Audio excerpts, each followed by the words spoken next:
Bienvenue à La Santé au-delà des mots. Un rendez-vous avec des gens passionnés du réseau de la santé. Jean-Pierre Gagné, lui-même médecin, vous fera partager sa passion pour le domaine et vous fera découvrir une foule d'invités et d'acteurs clés du réseau. Voici votre animateur, le docteur Jean-Pierre Gagné. Bonne écoute.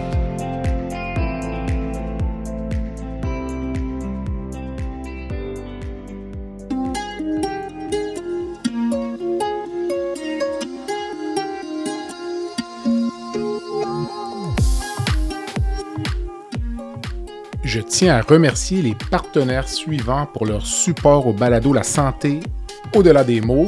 Beauchamp-Beaulieu des Sureau-Toupin, groupe conseil associé à la financière Banque nationale gestion de patrimoine, Rempart Neurophysiologie, Medix, le groupe TIGE et Eurofin Environex.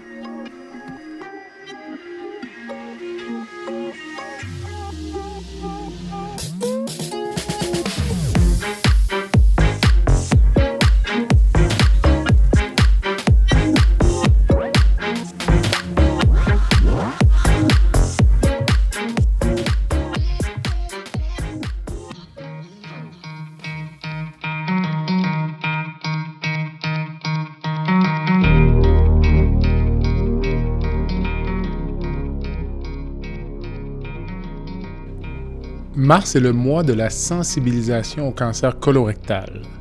Je reçois donc à cet effet deux experts en chirurgie colorectale, le Dr François Letarte du CHU de Québec et le professeur Quentin Denost du Bordeaux Colorectal Institute. L'entretien est l'occasion de faire un grand tour de cette maladie qui touche plus de 25 000 Canadiens chaque année. Nous discutons d'abord d'un sujet crucial, le dépistage. Chaque pays a ses propres protocoles et stratégies, et mes invités nous éclairent sur la manière dont il est organisé dans leurs environnements respectifs, soit au Québec et en France. Un phénomène préoccupant retient particulièrement notre attention, la hausse des cas de cancer colorectal chez les jeunes adultes. Depuis quand l'observe-t-on? Quelles pourraient en être les causes? Mes invités partagent leurs analyses et reviennent sur les hypothèses avancées par la recherche. Il nous explique également en quoi cette évolution devrait influencer les programmes de dépistage et si nous devons nous attendre à une aggravation de la situation dans les années à venir.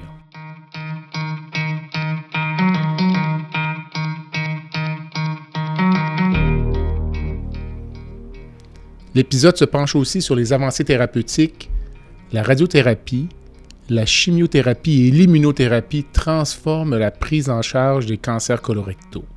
Mes invités me donnent leur point de vue sur l'avenir de la discipline. Dr Letarte et professeur Denost nous rappellent l'importance de la prévention et de la vigilance face à cette maladie qui peut toucher tout le monde, y compris les plus jeunes. Cet épisode est une mine d'informations précieuses pour mieux comprendre le cancer colorectal et l'importance d'une prise en charge précoce. N'hésitez pas à le partager pour sensibiliser le plus grand nombre. Bonne écoute.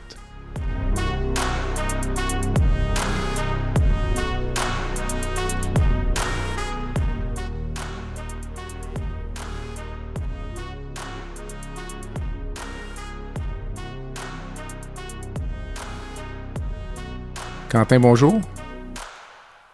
Bonjour. Salut François. Salut.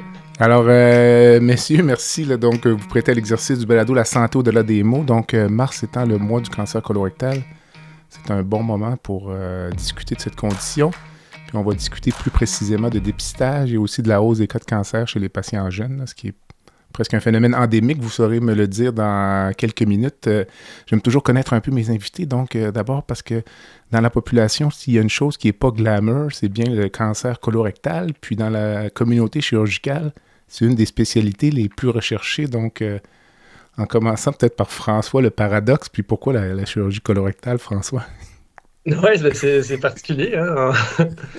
On se questionne des fois, puis je pense qu'on se le fait demander 5-6 fois par semaine pourquoi vous faites ça. Je ne ferais jamais ça, ce que vous faites. Ouais. Mais au contraire, moi, écoute, la chirurgie, j'ai fait beaucoup de sport d'équipe là, quand j'étais plus jeune. Malheureusement, j'en fais un peu moins. Mais j'ai toujours vu un peu la chirurgie un peu comme le sport d'équipe. Je trouve que chacun a son rôle. On travaille beaucoup multidisciplinaire. Puis il y a les vétérans, il y a les recrues, puis chacun apporte un peu son lot d'expertise. J'ai beaucoup aimé ça. OK. Puis c'est ça qui m'a attiré. Puis la colorectale, ben, j'ai commencé ma résidence avec toi, avec Roger et Grégoire, avec Claude Thibault. Puis je ne vous connaissais pas parce que j'avais fait ma médecine à Montréal. OK. J'avais entendu des échos, surtout de Roger Grégoire, du personnage. Puis, mais tout de suite, j'ai adoré l'ambiance, j'ai adoré la façon que vous travaillez ensemble. Puis ça n'a pas été long que je me suis dit, ah, ben, c'est ça que je voulais faire parce que moi, ce qui m'attirait initialement, c'est la chirurgie vasculaire. OK. Mais là, après ça, j'ai commencé à faire les tournées de patients de chirurgie vasculaire. Puis là, j'ai dit, oh non, c'est peut-être pas pour moi ça. Bon, bon. Puis donc, ça a commencé comme ça. Puis à chaque fois, juste la semaine passée, ou il y a 2 semaines, là, quand on était 3 collègues, essayer de retirer une tumeur assez volumineuse chez un jeune patient, là, puis il était passé 5h30. Puis mes 2 collègues étaient là à me donner un coup de main. Personne ne se plaignait. Puis ça me faisait réaliser à quel point on est privilégié de pouvoir faire ça en équipe puis de pouvoir compter sur l'aide. Donc, c'est vraiment ça, moi, qui m'a attiré. De ton côté, Quentin? De mon côté, de mon côté, il y a, par rapport à cette attirance pour la chirurgie colorectale, je crois que quand on fait ce métier, on doit avoir une certaine empathie par rapport à nos patients. Et pendant mon internat, pendant mon master 2, j'ai fait aussi un, euh, un diplôme complémentaire, un DESC en France sur la cancérologie. Et donc j'ai pu aller faire des consultations avec les oncologues, ORL, gynéco, etc. Et en fait, j'ai beaucoup d'empathie pour nos patients qui sont là, qui ont une maladie, ils n'ont pas demandé grand-chose. On a un vrai impact sur leur qualité de vie, sur le résultat oncologique, mais aussi sur leur qualité de vie. Puis après, effectivement, comme François, quand j'ai commencé à faire mes stages d'internat, il y a un état d'esprit qui est différent. Peut-être parce qu'effectivement, tout le monde se pose la question, mais pourquoi? Et puis, il y a toute l'évolution technique avec l'arrivée de la chirurgie robotique, toute l'évolution stratégique avec le watch and wake, l'exérèse locale, les TME, la chimiothérapie d'induction, le TNT. Enfin, tout ça est très excitant. Et voilà pourquoi je trouve on est très privilégié de faire ce métier. Excellent. Écoutez, non, vous avez fait un excellent choix. Donc, j'aimerais aussi, on vient de lancer au Québec, Quentin, nous, là, l'an dernier, un programme de dépistage pour le cancer colorectal. François saura nous en parler tout à l'heure, puis nous décrire peut-être déjà les écueils qui viennent avec. Mais de votre côté, en France, là, comment c'est organisé le dépistage du cancer colorectal? Le dépistage, tous les patients à partir de 50 ans reçoivent à domicile un test fécal à faire, où au final, ils emmènent ensuite ce test à la pharmacie, et il y a une recherche de sang dans les selles. Et tous les patients où cette recherche est positive, derrière, ont une coloscopie. Donc, tous les patients à partir de 50 ans reçoivent ce test. Malheureusement, la compliance à ce traitement, enfin, la compliance à ce test est uniquement de 30%. C'est-à-dire qu'il y a un patient sur 3 qui va faire le test, et puis il y en a 2 sur 3 qui le jetteront à la poubelle. Ce qui fait que c'est pour l'instant, on a un manque d'efficience, en tout cas, sur le test, bien qu'il soit disponible et gratuit pour tout le monde à partir de 50 ans. Et le patient qui refuse la première invitation, est-ce qu'il va être relancé ou c'est terminé? Puis, Ils sont relancés régulièrement, je crois qu'après, c'est tous les 2 ans, quelque chose comme ça, où OK. ils reçoivent un nouveau test. Jusqu'à ce test, on le fait jusqu'à 70 ou 75 ans, et puis après, on arrête. Et dis-moi, une fois que le patient est dans le programme de dépistage, va pour sa première coloscopie, polype ou pas de polype, est-ce que là, il y a un registre qui fait que ce patient-là ne peut pas retourner dans le réseau public, puis finalement se faire represcrire un examen parce qu'il reconsulte, si tu veux, là, pour une plainte quelconque, puis on se retrouve avec des doublons. Avez-vous un registre à ta connaissance à cet effet qui Non, je ne crois prévient pas. ça? OK. Très, OK. très honnêtement, je ne crois pas. De notre côté, François, donc...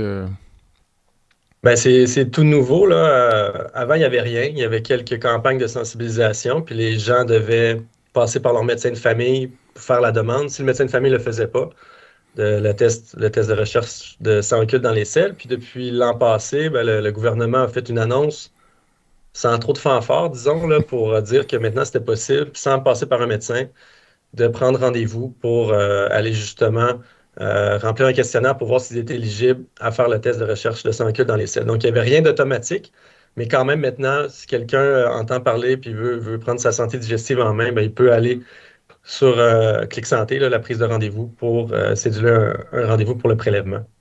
Mais Quentin, je suis impressionné. C'est fou parce que toi, tu es découragé de 30%, mais je te dirais qu'au Québec, puis on est peut-être la province là, un petit peu en retard par rapport aux autres, même, là, puis on est à 10% là, de taux de participation au dépistage. Fait que c'est sûr qu'on a encore.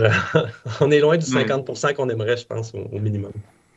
Ouais, si on se compare aux pays d'Europe du Nord, eux, ils sont aux alentours des 70%. Donc c'est Wow. pour ça que je suis un peu. On se dit que c'est gratuit, les patients reçoivent le test chez eux. C'est-à-dire qu'ils n'ont pas à faire l'effort d'aller le chercher.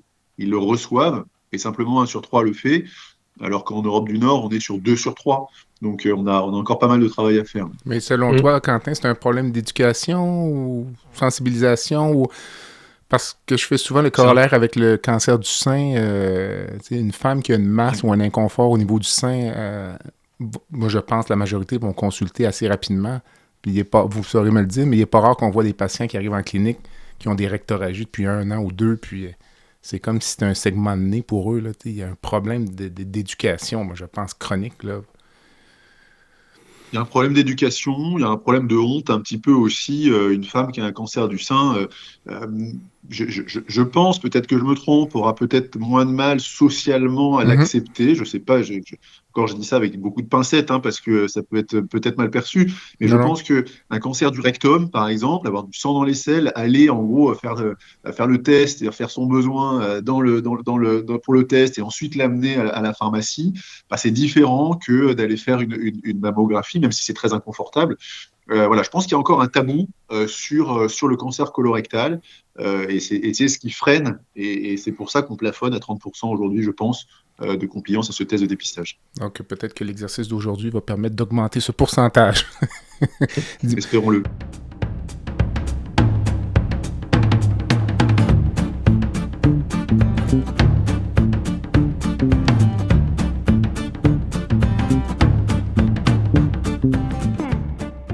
Medix simplifie la facturation médicale des médecins spécialistes, anesthésiologistes, internistes, pneumologues et bientôt les chirurgiens. Grâce à une application mobile conviviale et une expertise personnalisée, Medix fait une différence réelle dans la vie des médecins. Sauvez du temps, réduisez les erreurs et optimisez vos revenus avec Medix. Medix est fier de desservir plus de 60% des anesthésiologistes du Québec. Pour toute question, n'hésitez pas à visiter notre site web à www.medix.com www.medyx.com ou téléphonez au 514-548-2500. Écoute, je voulais parler beaucoup de la hausse des cas de cancer colorectal, cancer du rectum chez les jeunes. J'ai raconté à quelques reprises dans le passé en podcast quand j'étais résident, donc dans les années 90, lorsqu'il y avait un cancer du côlon, du rectum chez un patient de 30 ans. On en parlait pendant des semaines. Les collègues au CHU de Québec à Saint-François d'Assise présentent des cas chez des jeunes patients à toutes les semaines maintenant. Donc, c'est une chose que tu as abordée également lorsque tu étais conférencier donc, à notre congrès en mai dernier. J'aimerais donc t'entendre un peu sur cette tendance. Puis, est-ce que c'est quelque chose que tu as perçu depuis un certain temps? Un peu ton impression professionnelle. Ouais, alors il y a d'abord l'impression, et puis après ce que disent les cohortes de patients et un peu la science, hein. Mhm. L'impression, c'est qu'effectivement, dans notre pratique ou dans ma pratique au quotidien, on n'a pas une semaine aujourd'hui où on n'a pas un patient de moins de 50 ans, entre 35 et 45 ans, qui va venir avec un cancer principalement du rectum, aussi un peu du côlon. Mhm. Donc ça, c'est toutes les semaines, effectivement, on en a à présent. L'origine de ça, c'est probablement multifactoriel, environnemental. On sait qu'il y a la sédentarité, le surpoids, l'alimentation avec beaucoup d'aliments transformés, les aliments carnés, les aliments avec beaucoup d'antibiothérapie dans les élevages en batterie, la diminution des fibres. Donc tout ça est multifactoriel et probablement qu'aujourd'hui on prend conscience de tout ça, mais que ceux qui ont aujourd'hui entre 35 et 50 ans, personnellement, par exemple, c'est ma génération, on vient effectivement des années 80 où cette notion-là était, on mangeait de la viande tous les jours, on mangeait de la charcuterie, on avait Pour ce qui est des autres facteurs de risque, tels que le tabac, l'alcool, j'ai pas l'impression et je pense pas que notre génération ait plus fumé ou ait plus bu que les générations précédentes. Je pense vraiment que c'est sur les facteurs environnementaux et puis toute cette alimentation qu'entraîne une dysbiose, hein, c'est-à-dire un déséquilibre du microbiote intestinal qui peut favoriser l'arrivée de ces cancers chez des patients jeunes. Voilà. François? Ben, je suis du même avis tout à fait que Quentin. Là, on l'a vu, là, les données, malheureusement, qui viennent surtout des États-Unis, là, parce qu'on n'est pas les champions de la donnée au Canada, mais ce qu'on voit, puis ce que tu mentionnais, Jean-Pierre, c'était que dans les années 90, c'était 5% des cancers qui étaient chez les moins de 50 ans.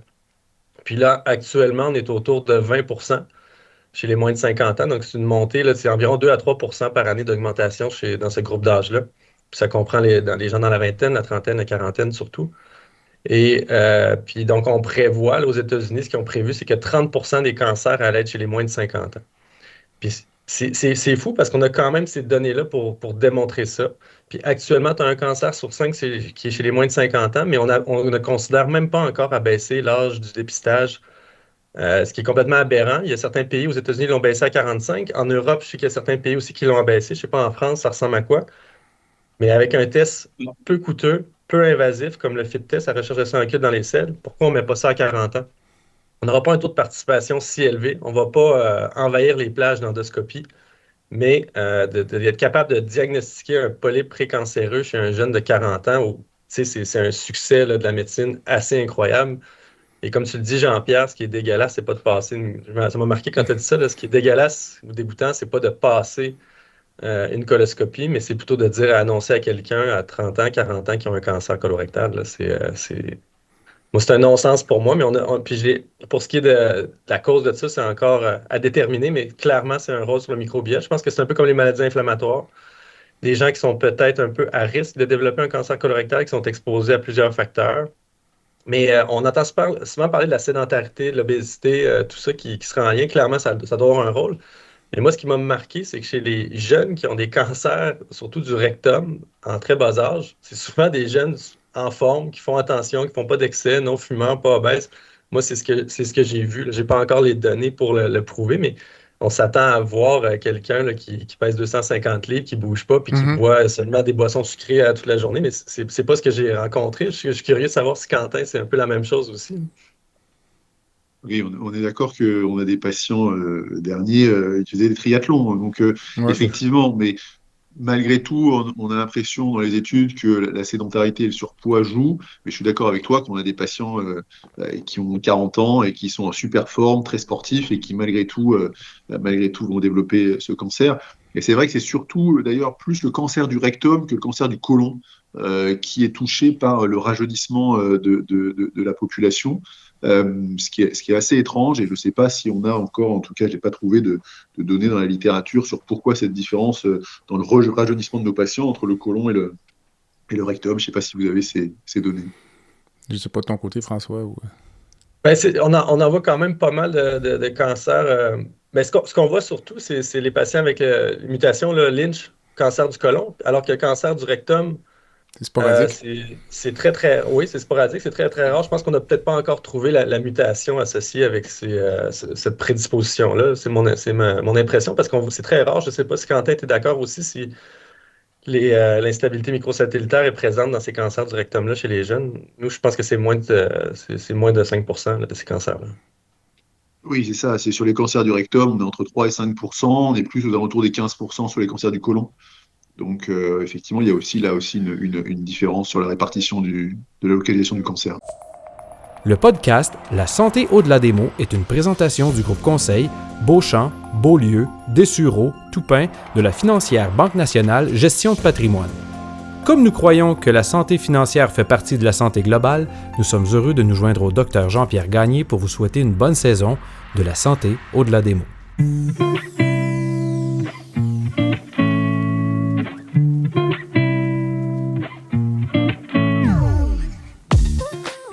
Fer et Velours est une entreprise de Québec spécialisée dans la location de mobilier vintage et création d'ambiance. Nous vous proposons une offre de service à la carte et selon vos besoins. De la simple location à la gestion événementielle complète. Chez Fer et Velours, notre slogan est de faire différent avec élégance. Visitez notre site web au www.fairvelours.com. Au plaisir de vous rencontrer.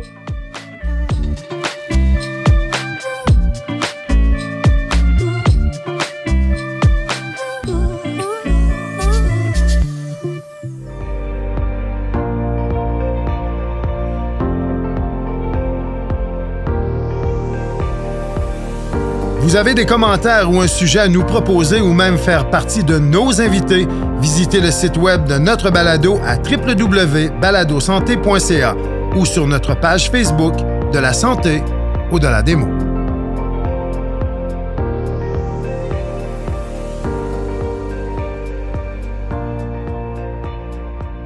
Mais si on parle de facteurs environnementaux, moi, je trouve que plus ça va, plus ça se complique. Là. Quentin, j'ai fait un podcast avec une de tes concitoyennes, Victoire Sato, qui est radiologiste à Paris, qui a quitté la radiologie pour se lancer dans la mode, puis combattre la mode rapide, le fast fashion, les entreprises chinoises qui inondent le marché de la mode. Puis finalement, elle a une approche scientifique de ça pour réaliser finalement même que les vêtements que l'on porte, là, qu'on achète à rabais en ligne, sont bourrés de produits oncogéniques, des carcinogènes.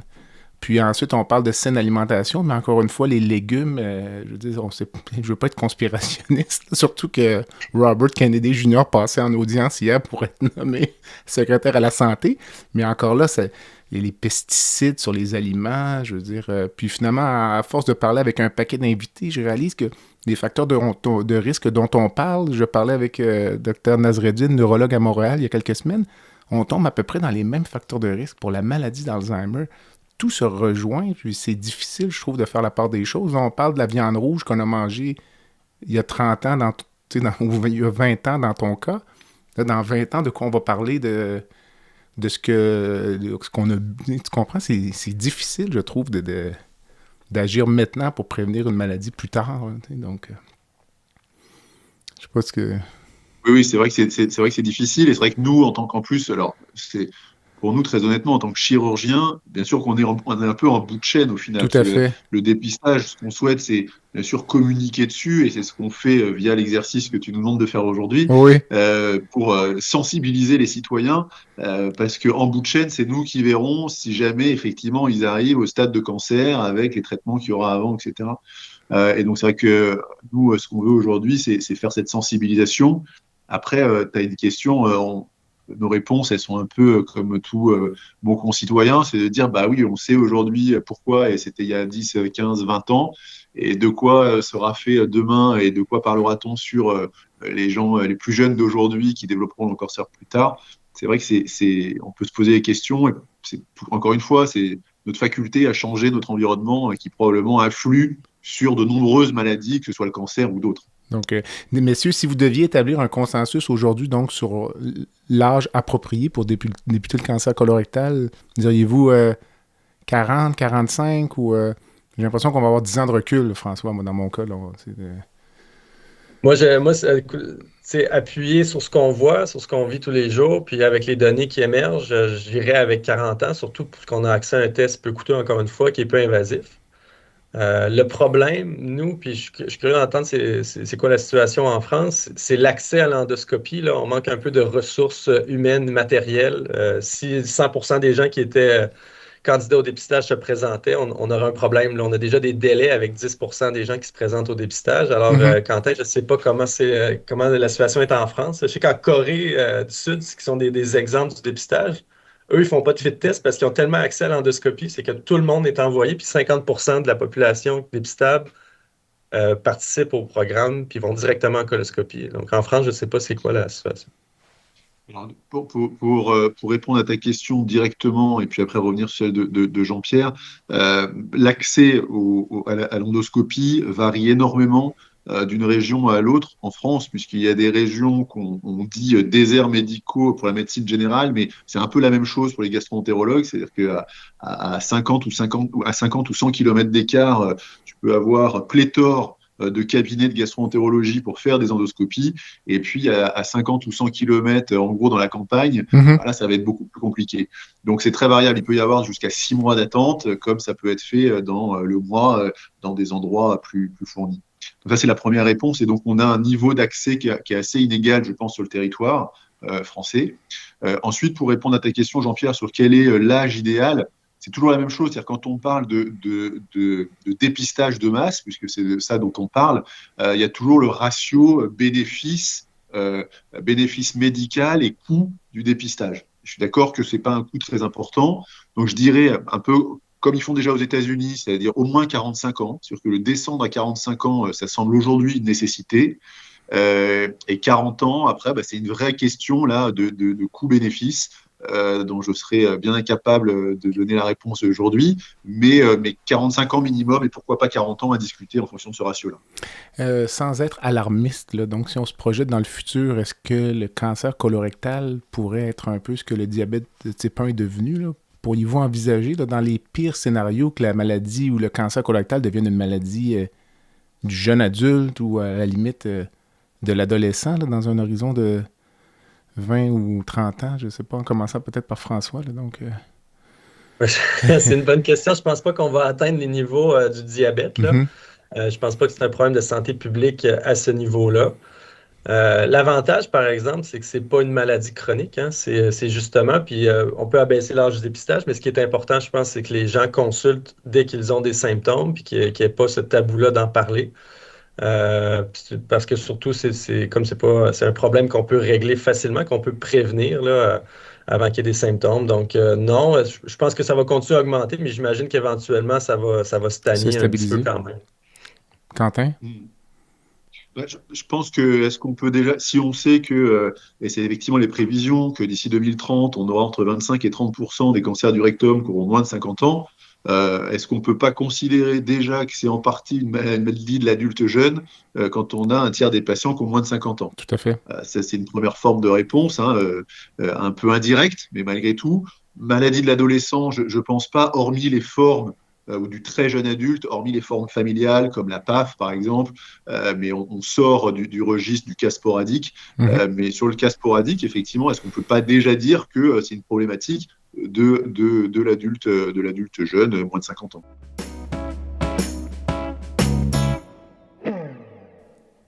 Rempart Neurophysiologie est fier de poursuivre pour une deuxième année son support au balado La santé au-delà des mots.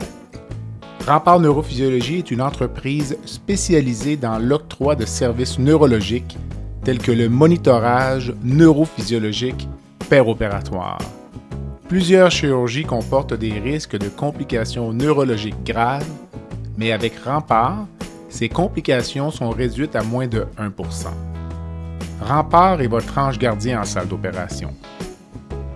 Pour les besoins particuliers de votre hôpital, votre clinique ou votre centre de soins, contactez Rempart Neurophysiologie à info@rempartneuro.ca.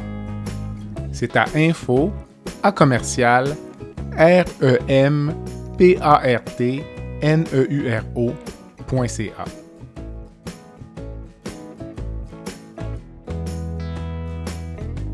Dis-moi, Quentin, tu faisais allusion tout à l'heure, là, tes motivations donc, à choisir cette discipline, la chimiothérapie, les avancées, tout ça. Est-ce que toutes les avancées que l'on vit dans le moment au niveau du traitement non chirurgical du cancer du rectum, ça pourrait amener peut-être le fait qu'on opère moins de malades? Ou au contraire, on va peut-être raffiner le traitement un peu dans le cancer du sein, on se retrouver à faire des résections locales, simplement du primaire. On a traité les adénopathies... ou encore, finalement, on opère plus de malades, même parce qu'on amène des patients, si tu veux, initialement incurables à la chirurgie. Comment vois-tu l'évolution de ta pratique, là, donc, compte tenu que tu es un adulte jeune? Ouais. L'évolution de la pratique, c'est un peu un mix de tout ça. C'est-à-dire qu'effectivement, on opère moins de patients avec des tumeurs dites faciles, parce que ces patients sont en préservation d'organes. Et donc là, on bascule un peu, malgré tout, sur la maladie chronique, parce que c'est des patients qu'on va suivre tous les 4 mois, puis tous les 6 mois, et puis avant, on disait à 5 ans, vous êtes guéri. Mais le patient à qui on a gardé le rectum, qui est en préservation d'organes, comme on dit, c'est difficile à 5 ans de définitivement le lâcher dans la nature et de lui dire c'est bon, vous êtes guéri, on ne vous voit plus. Et donc de tous les 6 mois, on passe à tous les ans, jusqu'à quand personne ne sait vraiment au final. Donc on bascule un peu sur la maladie chronique pour ces patients avec des plus petits cancers. Et puis pour les patients qu'on va devoir opérer, c'est soit les patients avec des grosses lésions initiales, soit des patients qui vont être en reprise évolutive de la maladie. Et donc on se retrouve dans des situations chirurgicales qui sont plus complexes. Donc oui, probablement on va diminuer le nombre global, mais on va se retrouver avec des patients à opérer qui sont, à mon sens, plus difficiles que ce qu'on faisait jusqu'à présent. François? Même chose, je suis du même avis. Puis ce qu'on voit, puis c'est qui est passionnant, c'est qu'on est en train de personnaliser de plus en plus la prise en charge de ces cas-là. Puis c'est vraiment la pointe de l'iceberg. Je pense avec toutes les avancées en termes de traitement, mais aussi en termes au niveau de la génétique, de vraiment quantifier puis de caractériser chacun de ces cancers-là, on va être capable de déterminer ce qui est le mieux.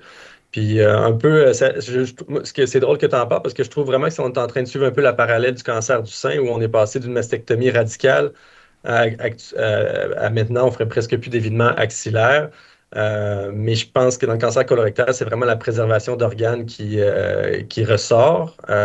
Puis comme tout, souvent, on part en lion, puis tranquillement, on réalise que peut-être qu'on y va un petit peu trop large, puis on va être capable de mieux identifier qui en bénéficie vraiment, parce que c'est sûr que de suivre ces patients-là pendant 10 ans, il y a quand même des taux de récidive de 10 à 30 puis c'est jamais banal, ces récidives-là. Après ça aussi, avec des patients de plus en plus jeunes, c'est toujours un peu malaisant de surveiller un cancer tu sais, quelqu'un qui a 30 ans, 40 ans, puis on va le suivre pendant combien de temps, alors qu'on pourrait peut-être le guérir avec une chirurgie. C'est passionnant, ce sujet-là. Puis justement, quand Quentin organise les journées à Bordeaux, je pense que ça va être un des sujets d'actualité là, qui va être discuté. Puis j'ai bien hâte d'entendre que lui et ses collègues en pensent. La bonne nouvelle, c'est que vous faites pardon, vas-y. Oui. Non, je voulais dire que justement, par rapport au cancer du sein ou même par rapport au cancer de la prostate, ce sur quoi on est un peu en retard, c'est la décision médicale partagée. On a la décision éclairée, mais la décision médicale partagée, où par exemple, comme dans la prostate, il va y avoir la radiothérapie ou la chirurgie ou les IFU. Je ne parle pas de l'hormonothérapie, qui est encore autre chose pour des patients peut-être plus âgés ou en maintenance. Dans le cancer du rectum, on est un peu à la bourre, je trouve, là-dessus. Mais aujourd'hui, on doit pouvoir, en fonction de la réponse, dire aux patients, on peut vous proposer du watch and wait, à l'exérèse locale, à la radiothérapie endocannitaire, à l'exérèse rectale, et couvrir l'ensemble des effets secondaires ou de ce que ça implique à long terme pour le patient. Et je pense que du coup, c'est des consultations qui se complexifient beaucoup et pour lesquelles on doit avoir des consultations itératives et plus longues et surtout très spécialisées. Et c'est sûrement aujourd'hui ce qui manque un petit peu. C'est que pour aborder tous ces sujets-là, il faut être un centre malgré tout de recours pour pouvoir aborder l'ensemble de ces stratégies et pouvoir faire de la décision médicale partagée, à mon sens. S'ajoute à cela, à l'occasion, chez les patients jeunes aussi, les enjeux de fertilité. Parfois, il faut combiner tout ça là, dans un délai relativement court. Là. Tu parles de décision partagée, mais le patient n'a pas des mois pour réfléchir. Là. Parfois, c'est une certaine urgence, donc c'est pas toujours facile non plus. C'est vrai. Messieurs, ça fait un excellent tour d'horizon. Je vais commencer par toi, François. Donc, c'est le message un peu, c'est en état de sensibilisation ce matin. Là. Donc, si on a des jeunes patients ou des jeunes auditeurs ce matin, vingtaine, trentaine, là, si tu avais un ou des messages clés à leur laisser ou... on l'a mentionné un petit peu au début de l'entrevue, mais c'est vraiment de ne pas hésiter à discuter de notre santé digestive. Il ne faut pas être gêné, on passe tous par là. Puis si jamais il y a des symptômes qui s'apparentent au cancer colorectal, puis le symptôme principal, c'est la présence de sang dans les selles, dans l'eau de toilette, sur le papier de toilette. Et si vous avez ça, c'est important d'en parler avec un professionnel de la santé. C'est sûr que dans 99% des cas, ça va être en lien avec des hémorroïdes, avec une fissure anale, mais il y a des tests simples, efficaces et rapides pour pouvoir se rassurer. Donc, il ne faut pas endurer ça. C'est pas normal. Quand ça arrive, il faut aller au bout des choses. Donc, n'hésitez pas à en parler, à en discuter, puis à ne pas attendre que ça passe. Quentin? Pareil, on sait que chez les jeunes patients qui ont moins de 50 ans, en gros, il y en a 1 sur 3 qui aura une consultation médicale, par exemple face à des saignements ou face à une modification du transit. Il y en a 40% qui vont nécessiter la consultation avec un deuxième praticien et entre 10 et 15% qui vont nécessiter un troisième praticien. Donc, on sait qu'on a un retard au diagnostic et donc on a même l'éducation. Notre rôle, c'est aussi d'éduquer les médecins généralistes qui, des fois, effectivement, ne seront pas conscience de ce rajeunissement de la population, parce que nous, on en voit toutes les semaines, mais bien sûr, c'est pas le cas pour eux. C'est un cancer du rectum chez un patient de moins de 50 ans, ils vont peut-être en voir un dans l'année, ou tous les 2 ans, ou tous les 3 ans, je ne sais pas. Et donc, forcément, c'est pas ce qui vient en premier lieu. Et la notion de toucher rectal, de dire attention, moins de 50 ans, rectoralgie, trouble du transit, c'est la première chose à laquelle il faut penser. Il faut aller vers une coloscopie. Je ne sais pas vous, mais moi j'ai l'impression que mes patients qui ont moins de 50 ans, c'est ça. Il y en a 1 sur 3 qui va avoir un diagnostic rapide, et puis il y en a 2 sur 3 qui vont traîner pendant 6 mois au minimum, voire 1 an, avant d'aller à la coloscopie. Et c'est là où on perd aussi des choses. Donc c'est surtout, comme tu le dis, la sensibilisation. Le premier signe, c'est les saignements, mais aussi un transit qui se modifie sur une période un peu longue, de 2-3 semaines. C'est pas normal, donc ça doit alerter. Et donc ça, c'est vraiment effectivement des signes qu'il faut écouter. Et puis après, bien sûr, c'est d'être sensible pour ceux qui arrivent à 50 ans aux tests de dépistage.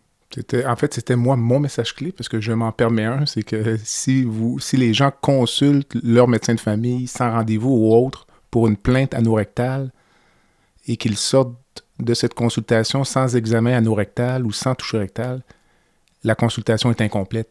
Puis, je ne sais pas de ton côté, Quentin, mais François, tu l'as un peu, tu as fait allusion, les patients que l'on voit, que l'examen est le diagnostic est au bout du doigt depuis plusieurs mois, même à l'occasion, parce qu'on parle du cancer du rectum, on touche peut-être le cancer aussi de l'anus.